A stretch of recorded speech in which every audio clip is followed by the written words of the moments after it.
Hello everybody, I hope you're doing great.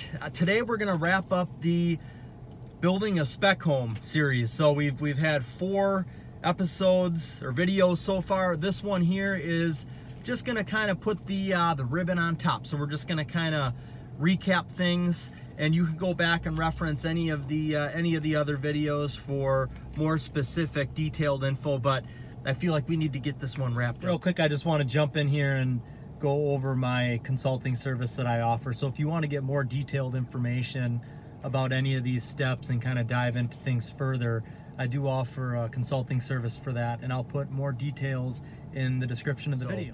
Here we go. The first thing that you're gonna do if you are thinking about building a spec home, or you are dead set on, you are doing this, one of the first things that you want to start doing simultaneously with other things, but even before other things as well, is talking with some different lenders. It may take meeting with a few different banks before you find the right one that is going to work with you. And if this is something that you're doing and you don't have any experience with doing, the bank is going to want to see a business plan. They're going to want to see what type of home you're going to be building, what the price point's going to be, where it's at. So you want to start talking with the bank to get a feel for, who's going to work with you, who's open to something like this. And then at the same time, you want to be able to present to them, kind of get like a preliminary yes. So the bank says that, if everything that you show me, looks good and lines up with what you're saying, then we can move ahead there. But you at least want to kind of get a feel for, who that lender is going to be. And then we'll come back to that part in a minute here. So step number 1 is finding the right spot to build the home, and then knowing what the price point of the home is going to be. And that's a little backwards from what you might think. You might think that, I need to find the lot, and then I need to pick a house and bid it out, and then that'll tell me what the exact cost is. Well, I don't think you want to commit to purchasing a lot unless you know what the price point of a home could sell for in that neighborhood. So, for example, if you're buying a lot in a neighborhood that has maybe some older homes in there, and the average sale price of a home in there is $350,000, and the lot price matches up with that price point, you're maybe going to pay, let's say, 40, or you get really lucky and find one for for 35, and you're going to put a house on it, and the house that you're planning on putting on it is going to have a build price of $350,000. So now your total is $400,000, and you're quite a bit higher than some of the other homes that sell in that neighborhood. And not that that's an absolute, you can't do that, but ideally you'd like to put a $400,000 house in a neighborhood where the other homes in that neighborhood are selling for $400,000 plus, because that, those are good comps. It's always best to not be the most expensive home in the neighborhood. So you really want to do research. You want to find out what homes are selling for in that neighborhood, in that area, and that's going to kind of tell you what price point you want to stick at, because that's going to dictate the size of the home that you want to build, what types of finishes you're going to do with it. So it's super important there to make sure that once you're building this house, it's going to sell quickly, because this isn't something, with building a spec home. I don't know if I've talked about this in some of the other videos, but when you're building a spec home, you're not building the home for yourself. So, don't get wrapped up with, oh, I got to do these countertops because they just look amazing, and I love these countertops, when you could do a countertop that's going to be $2,000 less, that's still going to appeal to a lot of people. There's certain things like that. You're not building the home for you, you're building it so that it sells quickly. So you may even do some things that you don't necessarily like, as far as quality of finishes or things like that, but again, this is a business. You want to build this home and you want it to sell as quickly as possible. So always keep that in mind as well. Put your personal feelings aside there. The other thing I would suggest doing would be, and you can kind of start this really at any time, is setting up an online folder. or something that you're going to keep all of your documents with. Once you find a lot and you get the survey of the lot or the grading plan, you want to have a folder where that can go. You want to have one place that you can go to that has everything right there. You want to almost treat this like you're building a lot of homes, because what can happen is if you're just, you're getting into building this first spec home and it's just one house, it's easy to keep track of things. I mean, so maybe you just got the survey on your desk, or you've got things saved to your computer, but you're a little unorganized with it. Well, if you do want to continue to do this, and you do get to a point where you're doing multiple homes, if you implement this system right off the bat, it's going to be easy to stick with. As opposed to, now you're doing multiple homes and you're like, oh, I need to figure out some type of a system to keep everything in line. So definitely something that I highly recommend there. And there are a few different things that you can do for that. There's the box, which is like an online cloud-based file system. There is a online program software that is called Co-Construct. This is something that's a little more advanced. It's actually got the schedule with it as well. There's a lot of cool features with it, but it's the same type of thing. You can have a job folder in there and have everything in there. And the cool thing is if you're working with other people with either of these types of systems, anybody can look at what's in there at any time. So if somebody needs the survey and it's not you, they can just go in there and get it. Okay, the next step, once you know where you're gonna be and what price point you wanna be at, you're gonna pick a home plan. And once you pick that home plan, you're gonna get it drawn up, and then you're gonna get it bid out. So there's a couple different options for this. You can go online, designbasics.com, eplans.com. You can purchase a plan from the website. Now again, don't pick the plan that looks the coolest, because there's some really cool stuff that's on there. And if you look at an overview of the foundation, it goes a little something like this. There's a lot of corners and jogs that translates into the roof. So basically, if you're gonna put in a basement or footings, and you've got just a basic rectangle compared to something that's got all kinds of crazy bump outs and bay outs and angles, obviously it's going to be a lot more to do that, and then that translates up into the roof as well. So for your first house here, you really don't want to overextend yourself. So find something basic. Design Basics is actually a good home plan site, I feel. It's in the name, Design Basics. They do have some basic plans there that I think would be good starting points. So you can buy a plan online, and you're probably still going to want to have it drawn up by a draftsman. So when you buy the plan on there, you can buy almost like a preliminary plan, and then you're buying the rights to the plan, the license to build this home one time. And you want to have a draftsman draw this plan up so that when you get it bidded out, you've got an electrical plan, you've got the foundation plan. You got to have all of the information in that blueprint so that the contractors can give you a bid.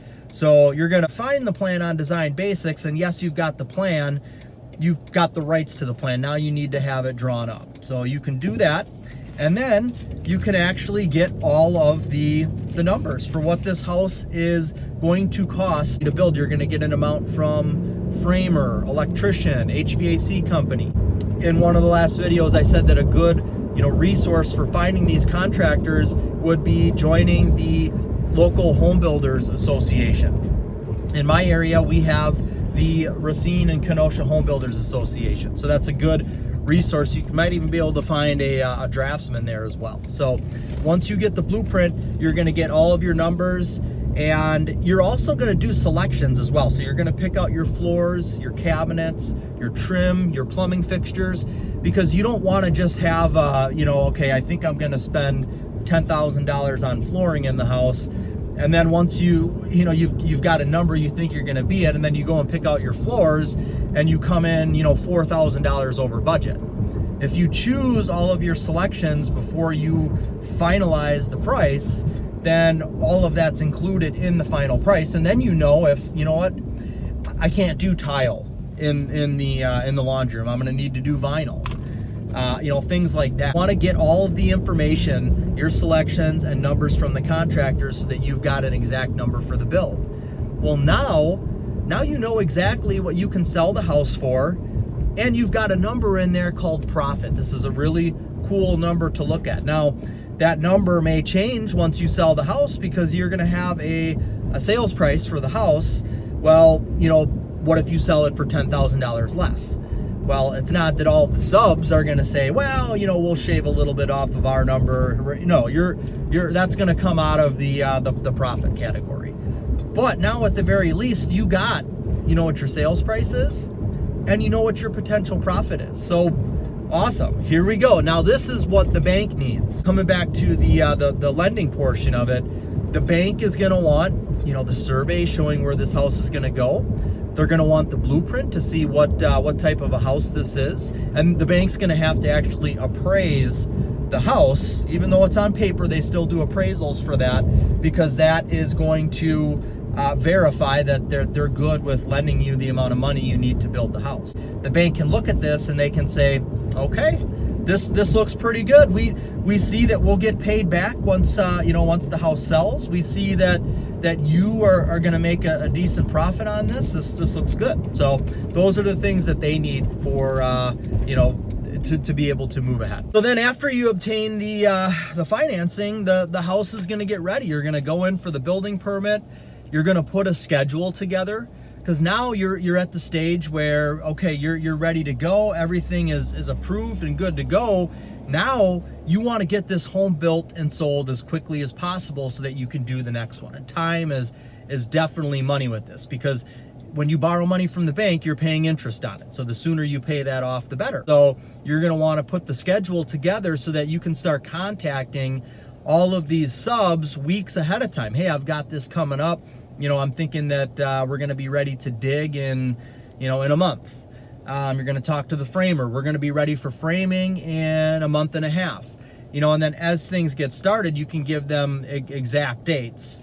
And you're going to want to give them an exact date so that they can put it in their schedule. But you want to give the contractors as much lead time and advance notice as you can. And then it's, managing that schedule. So making sure that guys are there when they say that they're going to be there. If you're not going to visit the house every day, you don't know that the plumber didn't show up today and do what he was supposed to do. And now that sets you back a little bit. So now you need to manage the schedule as well, which means you're there. And when you're there at the house, you're catching things. There could be something that gets done wrong. If you're there and you notice it and you see it, it can be corrected right away and it's easy to fix it, as opposed to not catching it until it's drywalled and cabinets are going in, and now this opening isn't as big as it was supposed to be, and now we've got an issue. We've got to reorder a cabinet, and right now lead time on cabinets is seven weeks for some of these cabinets because of everything that's going on with COVID. So that could be a huge issue. So while the home's being built, and especially when the home is done, you're going to be marketing the home. So from day one, before the shovel even goes into the ground, you can have this home listed on the MLS. If you don't have your real estate license yet, get it listed with a realtor. You're going to have to pay them a co-broke to do it. So I highly recommend getting your real estate license. That could be something, if you're thinking about building a spec home or getting into this industry, go and get your real estate license. And that way it's going to save you, as opposed to paying another realtor 2.4% or 3% or whatever that is. That's more now that you're making on the house. So it's definitely advisable to do that. Once that home is started, even before it's started, get it listed. You'll have the purchase price. You can put the blueprint floor plan on there. So realtors that are out there working with buyers are going to see that that's going to be in front of them, and you're going to get potential leads there. The other thing you can do is, even once the house is just framed up, on the weekend, throw a card table in there, get signs out, advertise that you're doing an open house, do videos on Facebook, live walkthroughs, kind of showing people what's going on. If somebody starts watching this building process from the day that you broke ground on it, maybe they'll end up falling in love with it and buying it. They've seen all the steps of the process. Now it's done or close to done, and they come and physically see it.